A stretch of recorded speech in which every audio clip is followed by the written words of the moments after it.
18 years old na babae patay sa pananaksak ng kanyang ka-live-in partner. Nangyari ang krimen sa barangay Langkiwa sa Binyan City, Laguna nitong Miyerkules ng madaling araw. Ayon sa pulisya, matinding selos umano ang ugat ng pananaksak sa biktimang si Rochelle Ann Flores na isang estudyante.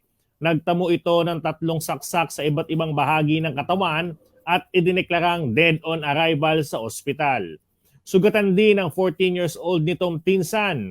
Persahan umanong pinasok ng 21 years old na suspect na si John Dave Bernabe ang bahay na tinutulugan ng mga biktima at unang sinaksak ang ka-live-in, saka isinunod ang pinsan nito.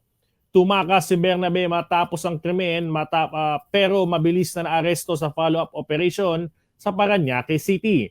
Ayon sa pulisya, nagkakalabuan na umano ang dalawa at gusto nang humiwalay ng biktima na siyang ikinagalit ng suspect. Kakaharapin ng suspect ang kasong murder at frustrated murder.